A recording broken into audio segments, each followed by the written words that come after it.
Assalamualaikum warahmatullahi wabarakatuh. Selamat pagi dan salam sejahtera untuk anak-anakku sekalian kelas 11 IPA. Hari ini kita akan membahas tentang gelombang mekanik ya.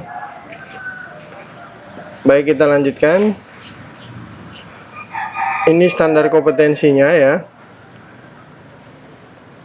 Kompetensi dasar mendeskripsikan gejala dan ciri-ciri gelombang secara umum. Kemudian indikatornya mengidentifikasi karakteristik gelombang transversal dan longitudinal. 2. Mengidentifikasi karakteristik gelombang mekanik dan elektromagnetik. Yang ketiga, menyelidiki sifat-sifat gelombang dalam kehidupan sehari-hari. Yang keempat, mengidentifikasi persamaan gelombang mekanik dan gelombang stasioner. Baik, kita langsung saja membahas gelombang mekanik ya. Apa itu gelombang mekanik? Ya, sebenarnya anak-anakku sekalian, gelombang itu nanti kita bagi menjadi dua ya, yaitu gelombang mekanik dan gelombang elektromagnetik. Yang akan kita bahas pada kesempatan hari ini khusus tentang gelombang mekanik ya. Baik, kita lanjutkan. Nah, ini adalah ilustrasi apa itu gelombang secara umum ya. Gelombang secara umum. Nah, di sini ini ada alat ya untuk penghasil gelombang. Nah, bentuk sinyal gelombangnya itu akan seperti ini ya. Nanti ini kita kategorikan sebagai gelombang transversal ya. Kalau bentuk grafiknya seperti ini, kita kategorikan dalam gelombang transversal. Apa itu gelombang transversal? Tentu nanti akan kita jelaskan di slide setelah ini ya. Kita akan membahas apa itu gelombang secara umum ya. Jadi gelombang itu terjadi apabila ada gangguan ya. Apabila ada gangguan yang merambat, maka akan menimbulkan gelombang. Gelombang itu nanti akan terdiri dari beberapa jenis, yaitu yang tadi Pak Guru jelaskan, yaitu gelombang mekanik dan gelombang elektromagnetik. Termasuk salah satunya adalah gelombang bunyi atau gelombang suara ya. Gelombang suara tergolong dalam gelombang mekanik ya. Jadi kalau sekarang Pak Guru lagi bicara, ini adalah akibat adanya gangguan atau akibat adanya getaran yang ada di rongga mulut ya. Ada getaran menghasilkan bunyi ya. Bunyi itu sendiri dikategorikan sebagai gelombang ya. Dalam hal ini bunyi merupakan gelombang mekanik ya. Kenapa disebut gelombang mekanik? Ya, karena gelombang mekanik itu hanya bisa merambat apabila ada media ya. Medianya dalam hal ini adalah udara gitu ya. Jadi kalau Anda bercakap-cakap dengan teman Anda apabila di ruang hampa tanpa udara, maka teman Anda itu tidak akan bisa mendengar ya. Kenapa tidak bisa mendengar? Karena gelombang bunyi yang dihasilkan oleh mulut Anda itu tidak bisa dirambatkan atau tidak bisa diteruskan ke telinga teman Anda ya. Maka gelombang bunyi disebut sebagai gelombang mekanik ya. Apa itu gelombang? Yaitu terdiri dari perpindahan energi tanpa partikel ikut berpindah secara permanen ya. Jadi partikelnya itu tidak berpindah ya. Yang berpindah hanya energinya ya. Kemudian partikelnya hanya berosilasi di sekitar satu posisi tertentu. Nah, ini penjelasan terkait dengan gelombang secara umum ya. Jadi gelombang itu ditimbulkan karena adanya gangguan ya. Gangguan menghasilkan getaran menghasilkan bunyi, salah satu contohnya ya. Bunyi itu termasuk gelombang gitu ya. Nah, sekarang kita akan lihat tipe gelombang ya. Tipe gelombang itu ada berapa ya? ternyata ada dua ya, yaitu tipe gelombang transversal dan tipe gelombang longitudinal ya. Apa itu gelombang transversal? Gelombang transversal adalah gelombang yang arah rambatnya dan arah getarnya tegak lurus ya. Maksudnya gini, kalau Pak Guru gambarkan ya, arah rambat dan arah getar. Jadi misalnya ini ada sumbu X, ini ada ini sumbu Y, sumbu X ya, yang ini sumbu Y. Jadi Pak Guru gambarkan seperti ini misalnya. Ini sumbu X ya. Nah, gelombang transversal itu seperti ini ya, anak-anakku ya. Bentuknya seperti ini. Nah, yang ke kanan ini adalah arah rambat, yang ke atas dan ke bawah ini adalah arah getar ya. Jadi arah getarnya itu tegak lurus ya. Maka di sini disebutkan gerak partikel yang terusik ya. Terusik atau terganggu ya. Jadi partikel kalau diganggu dia menghasilkan getaran. Getaran itu menghasilkan gelombang. Nah, gelombang itu bergerak gitu ya. Maka di sini disebutkan bahwa gerak partikel yang terusik tegak lurus dengan arah penjalarannya. Jadi ini penjalarannya kita beri besaran V, kemudian arah getarannya itu kita beri lambang A ya misalnya, atau Y ya, atau Y. Y itu simpangan ya, bukan Y yang ini ya. Kalau Y yang ini sumbu koordinat ya, boleh juga sih ini disebut sebagai simpangan ya. Y ini simpangan, kemudian X ini adalah jarak ya. Jadi ini adalah arah rambat, atau di sini disebut sebagai penjalaran ya. Ini arah penjalaran yang ini.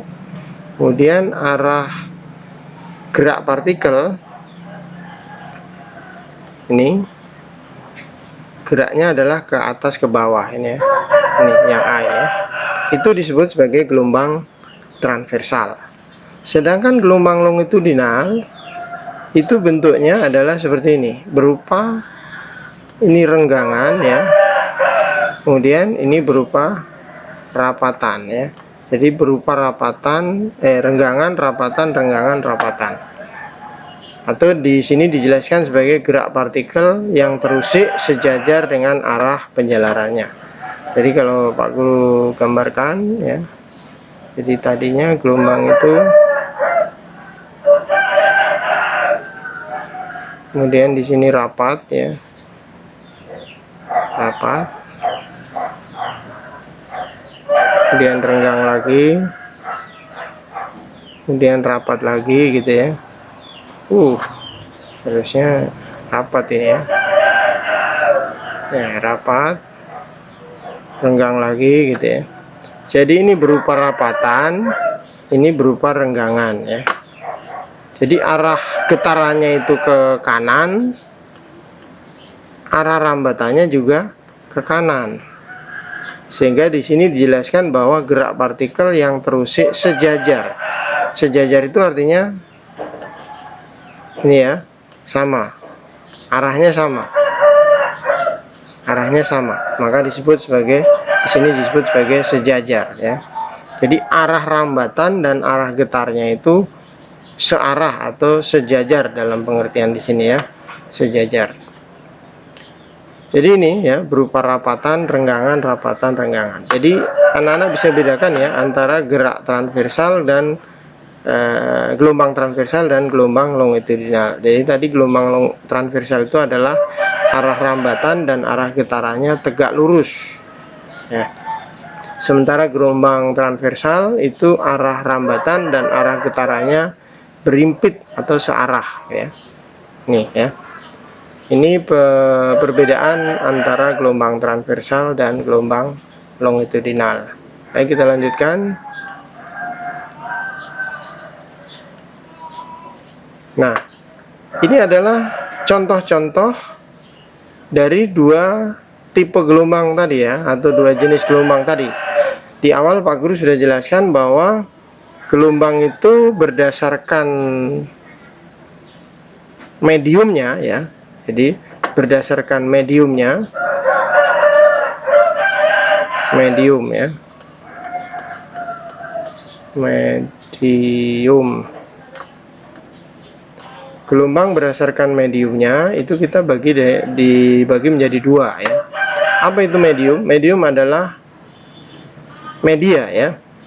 Media dalam hal ini bisa bermacam-macam, bisa udara, bisa air, ya, bisa zat padat, misalnya kayu, besi dan lain sebagainya. Jadi medium itu ada tiga ya, yaitu gas ya. Gas itu ya bisa udara, bisa gas yang lain ya. Kemudian yang kedua adalah zat cair. Cair itu bisa air, bisa minyak tanah, minyak goreng, oli dan lain sebagainya ya. Kemudian yang ketiga padat ya, padat. Jadi ada tiga zat yang dijadikan sebagai medium ya dalam hal ini ya. Jadi gas itu salah satu contohnya adalah udara. Kemudian zat cair, salah satu contohnya adalah air misalnya ya. Walaupun zat cair itu sebenarnya banyak jenisnya ya. Kemudian zat padat, salah satu contohnya misalnya kayu ya. Di sini berdasarkan medium, gelombang itu dibagi menjadi dua, yaitu gelombang mekanik dan yang kedua gelombang elektromagnetik. Apa itu gelombang mekanik? Bisa Pak Guru jelaskan di sini atau diberi pengertiannya ya. Gelombang mekanik adalah gelombang yang dalam perambatannya membutuhkan medium. Saya ulang ya, bisa dicatat ya. Gelombang mekanik adalah gelombang yang dalam perambatannya membutuhkan medium. Artinya, gelombang ini tidak bisa merambat jika tidak ada medium, tidak ada media. Tidak ada gas, tidak ada zat cair, tidak ada gas zat padat. Ya. Misalnya di hampa udara. Hampa udara itu kan tidak ada udara ya berarti ya. Atau tidak ada zat ya. Berarti gelombang mekanik tidak bisa merambat. Contohnya gelombang apa? Yaitu satu, gelombang suara. Gelombang suara kalau kita ada di angkasa luar, tidak ada ether ya. Ether itu apa? Zat ya. Tidak ada udara, maka gelombang suara itu tidak bisa merambat. Kemudian gempa bumi. Gempa bumi itu tidak dirasakan oleh orang yang ada di luar bumi ya, di luar bumi, karena media perambatannya tidak ada.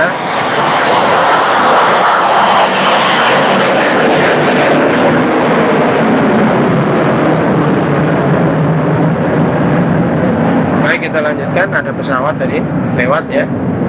Jadi gempa bumi itu tidak bisa merambat di luar bumi ya.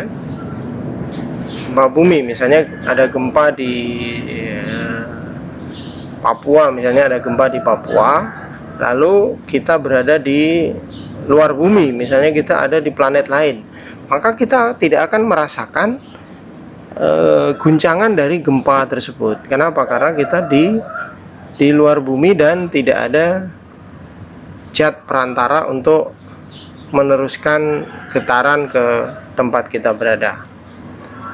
Kemudian gelombang pada dawai.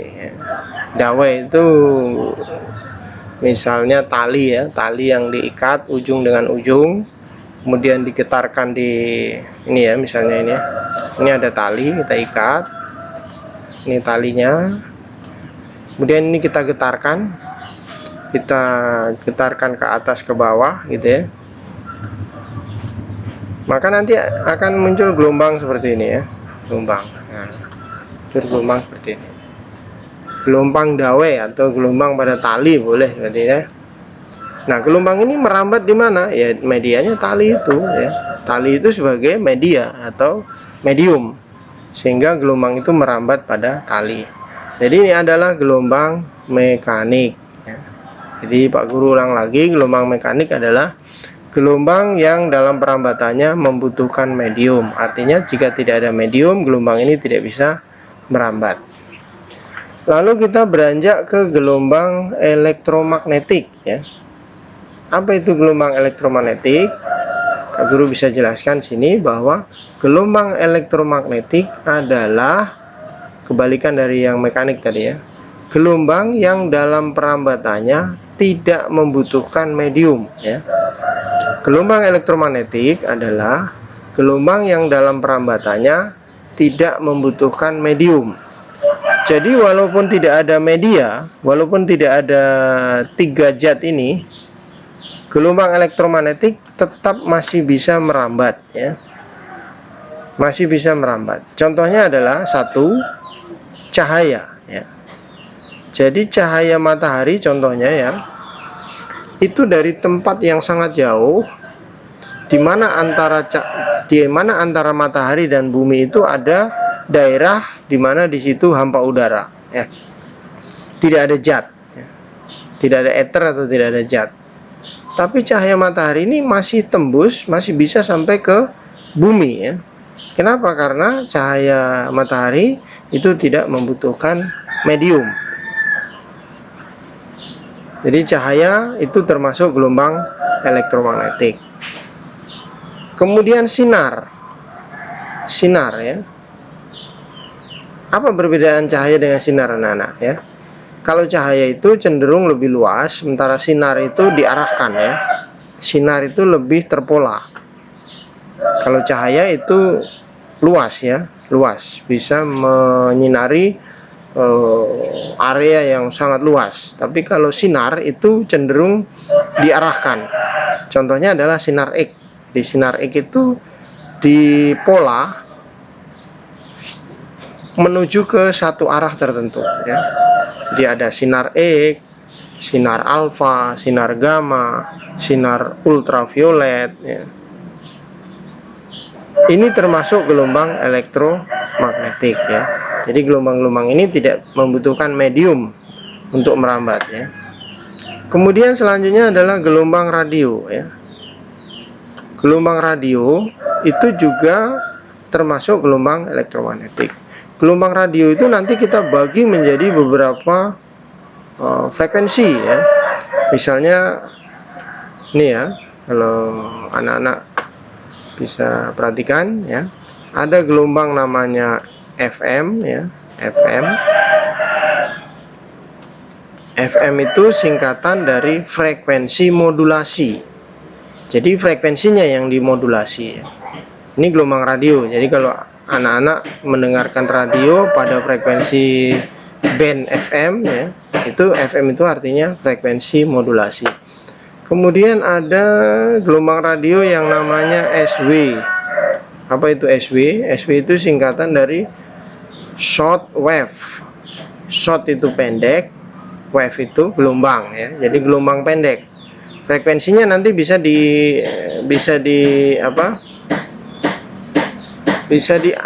diidentifikasi ya. Kalau gelombang FM itu biasanya frekuensinya 80 sampai berapa ya, sekitar 200 gitu ya, 100 sekian ya, megahertz ya, megahertz. Mega itu juta ya, 1 juta hertz atau 1 megahertz ya, megahertz. Ini frekuensi untuk gelombang FM. Untuk SW nanti frekuensinya lain lagi. Kemudian ada lagi LW ya, LW itu low wave ya, low wave, gelombang rendah. Ada lagi MW ya, MW itu singkatan dari middle wave ya, middle wave.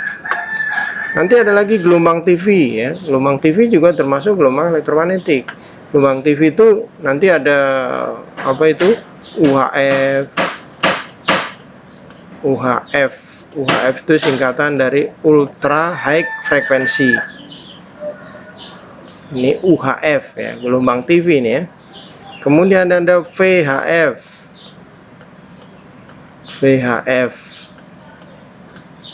VHF itu singkatan dari very high frekuensi, jadi frekuensi yang sangat tinggi ya. Kemudian ada VHL.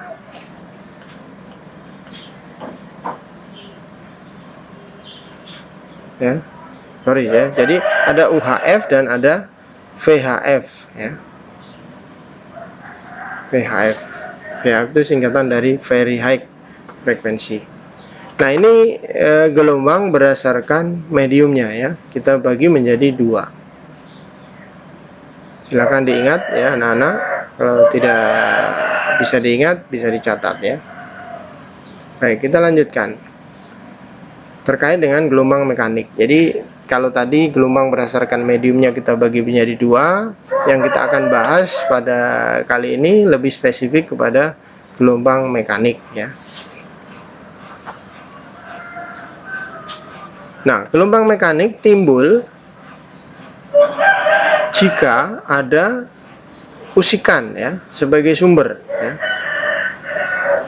Kemudian perlu medium yang dapat diusik. Contohnya anak-anak pukul meja. Meja itu adalah medium ya. Medium yang dapat diusik. Mediumnya adalah zat padat tadi, meja, ditoki gitu ya. Maka menghasilkan getaran. Getaran menghasilkan bunyi atau suara. Suara itu merambat melalui udara sehingga kita bisa mendengar gitu ya. Perlu ada mekanisme penjalaran usikan. Mekanisme itu ya cara gelombang tersebut merambat. Caranya seperti apa? Dalam bentuk transversal, bentuk gelombangnya, atau dalam bentuk longitudinal. Cara merambatnya lewat apa? Medium apa gitu ya. Itu mekanismenya. Contoh ini ya, ini tali ya. Ini tali.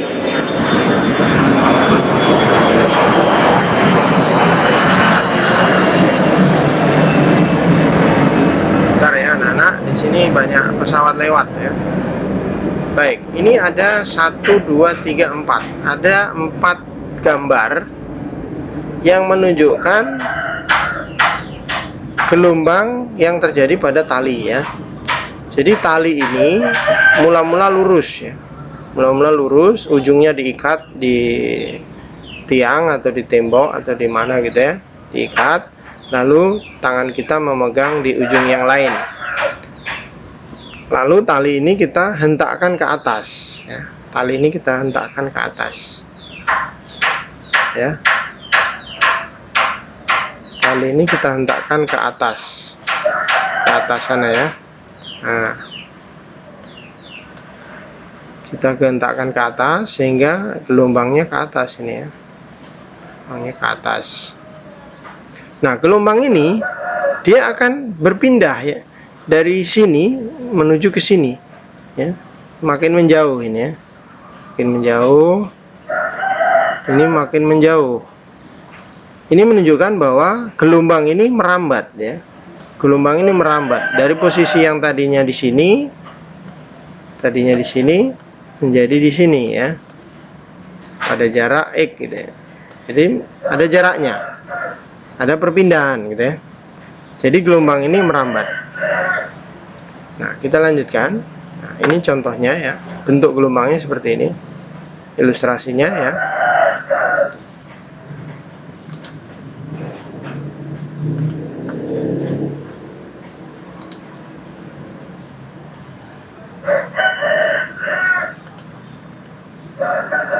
Nah, bisa diperhatikan anak-anak ya.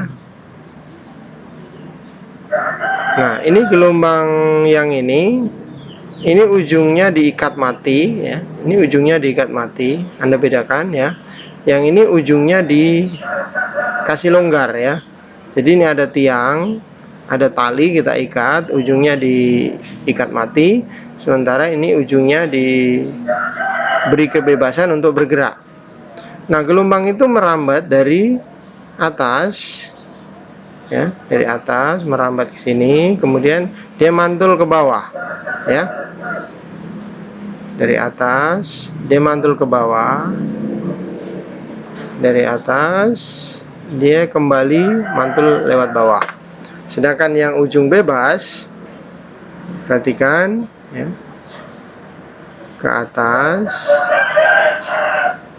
Nah, ada perbedaan kah antara gelombang mekanik pada tali, ujung terikat dan ujung bebas? Nah, kita lanjutkan. Ini perumusannya ya. Perumusannya. Karakter fisik yang menjadi ciri gelombang ya. Jadi ada beberapa besaran-besaran di materi gelombang yang nanti akan kita temui ya. Salah satunya adalah ini ya, ini lambda ini contohnya. Ini kita menyebutnya lambda ya, lambda. Ini menyebutnya F ya. Ini menyebutnya T ya, T besar ya.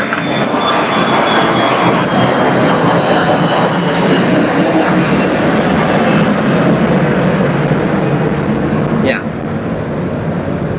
Jadi lambda itu didefinisikan sebagai jarak antara dua titik puncak atau dua titik lembah.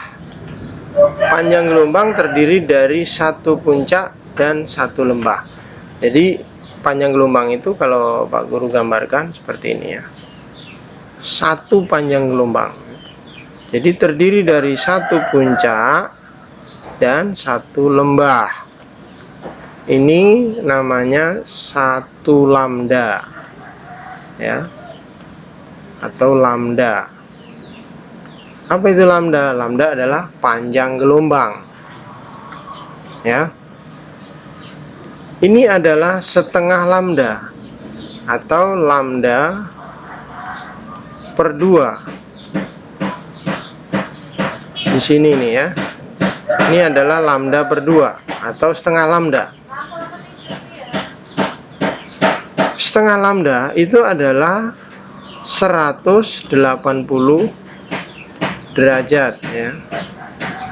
Kalau satu lambda itu artinya 360 derajat ya, atau satu lambda itu sebenarnya identik dengan satu putaran ya. Satu lambda identik dengan satu putaran, 360 derajat. Itu kalau dalam derajat. Kalau dalam radian itu disebut sebagai 2pi radian. 2pi radian. Nah, 2pi radian. Sedangkan di sini adalah pi ya. Pi radian atau setengah gelombang. Jadi sudah jelas ya anak-anak, satu gelombang atau satu lambda didefinisikan sebagai jarak antara dua titik puncak atau dua titik lembah ya. Di titik puncak yang ini dan titik lembah yang ini. Panjang gelombang terdiri dari satu puncak dan satu lembah. Ini yang puncaknya, ini yang lembahnya ya. Nah, itu disebut sebagai lambda ya. Kemudian kita lanjutkan apa itu frekuensi dan periode gelombang ya. Frekuensi itu adalah banyaknya getaran tiap detik ya. Banyaknya getaran tiap detik. Contohnya ini ya. Ini Pak Guru gambarkan, ini ada mistar. Ini ada mistar ya. Mistar ini kita kasih menyimpang ke kiri begini ya. Lalu kita lepas mistar ini, kita lepas, maka dia akan bergerak ke sini ya. Akan bergerak ke sini hingga menjadi seperti ini. Nah, ini akan terjadi terus-menerus ya. Ke kiri, ke kanan, ke kiri, ke kanan. Getarannya ke kiri, ke kanan, ke kiri, ke kanan ya. Lalu ada simpangan. Simpangannya itu Y ya, Y dalam satuan meter ya. Simpangannya ini lama-lama mengecil ya. Mengecil, lalu mistar ini akan kembali ke posisi normal atau posisi diam di tengah ya. Ya, yang disebut sebagai frekuensi adalah getaran dari sini ke kanan, lalu kembali lagi ke posisi semula. Itu disebut sebagai satu getaran ya. Nah, dalam satu detik itu kalau terjadi 50 gerakan tadi ya, ke kanan ke kiri itu 1, ke kanan ke kiri 2, ke kanan ke kiri 3 ya. Dalam satu detik misalnya terjadi gerakan seperti yang tadi saya sebutkan ya, ke kanan ke kiri itu 1, ke kanan ke kiri itu 2 ya, dan seterusnya. Kalau terjadi gerakan seperti itu sebanyak 50 kali, maka kita sebutkan bahwa frekuensinya itu adalah 50 Hz atau 50 getaran. Jadi Pak Guru ulang lagi, frekuensi adalah banyaknya getaran tiap detik ya, atau banyaknya gelombang yang melewati suatu titik dalam waktu 1 detik. Kalau di sini disebutkan seperti itu ya. Jadi frekuensi gelombang atau F kecil ya. Jangan salah menuliskan. Jadi kalau lambda itu seperti ini, itu panjang gelombang. Kalau F itu F kecil, itu frekuensi ya. Jadi frekuensi gelombang adalah banyaknya gelombang yang melewati suatu titik dalam waktu 1 detik. Nah, sekarang periode. Apa itu periode? Periode adalah waktu yang diperlukan untuk menempuh satu gelombang. Nah, satu gelombang itu yang mana? Ya ini, dari kiri ke kanan, lalu ke kiri lagi, itu disebut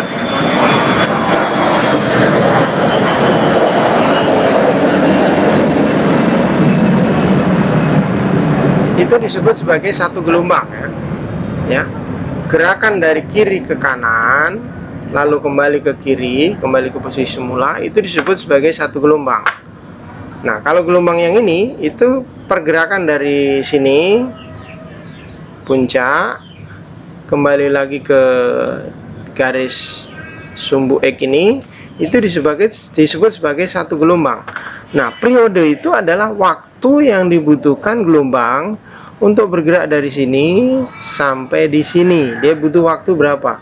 Kalau dia membutuhkan waktu 2 detik, maka periodenya 2 detik gitu ya. Kalau dia bergerak dari sini ke kanan lalu kembali lagi ke kiri dibutuhkan waktu 5 detik, maka periodenya 5 detik ya. Jadi anak-anak sudah jelas ya perbedaan antara panjang gelombang, frekuensi, dan periode.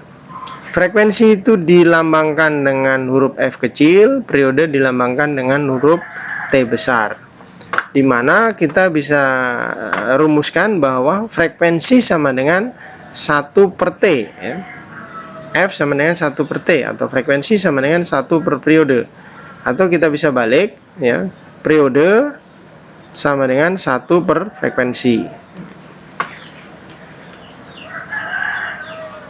Baik, kita lanjutkan. Selanjutnya yaitu cepat rambat gelombang. Jadi tadi ada panjang gelombang ya. Tadi ada panjang gelombang yaitu lambda, ada frekuensi yaitu F. Lalu sekarang ada lagi satu besaran namanya cepat rambat gelombang dalam satuan meter per detik ya. Kalau frekuensi itu satuannya Hertz, periode satuannya sekon, cepat rambat gelombang satuannya meter per detik. Apa itu cepat rambat gelombang? Cepat rambat gelombang adalah jarak yang ditempuh satu gelombang dalam satu periode ya. Satu periode. Nah, itu dirumuskan dalam persamaan V sama dengan lambda per T ya. V sama dengan lambda per T. Anak-anak sekalian masih ingat rumus gerak secara umum? V sama dengan S per T ya. Masih ingat ya? V sama dengan S per T. Jadi kecepatan sama dengan jarak per waktu. Maka satuan kecepatan itu, jarak itu meter, waktu itu sekon ya.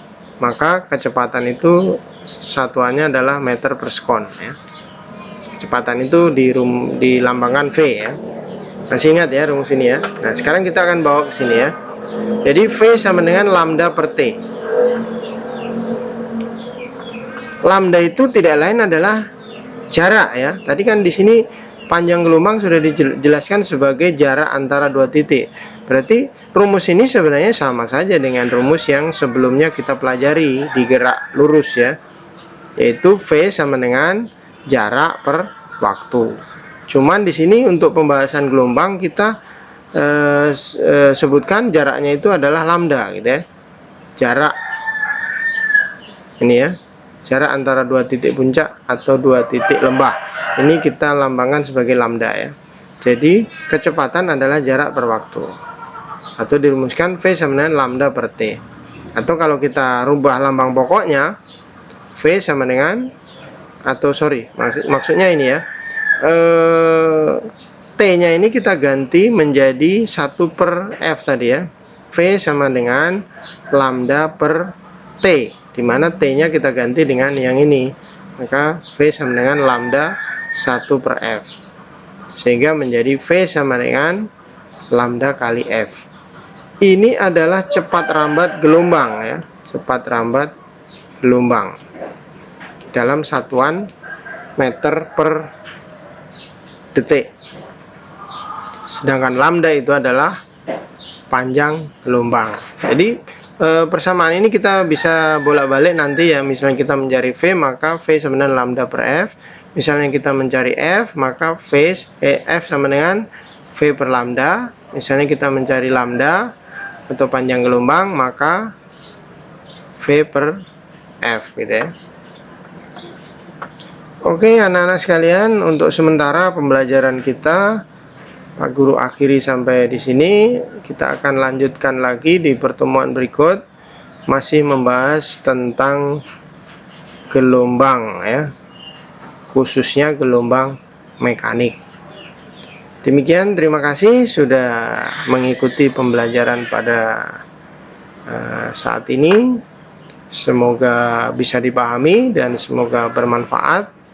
Jika ada yang masih bingung, bisa dikomunikasikan dengan Pak Guru atau silahkan mengisi kolom komentar di YouTube saya ini. Demikian Pak Guru akhiri. Terima kasih. Wassalamualaikum warahmatullahi wabarakatuh dan selamat pagi.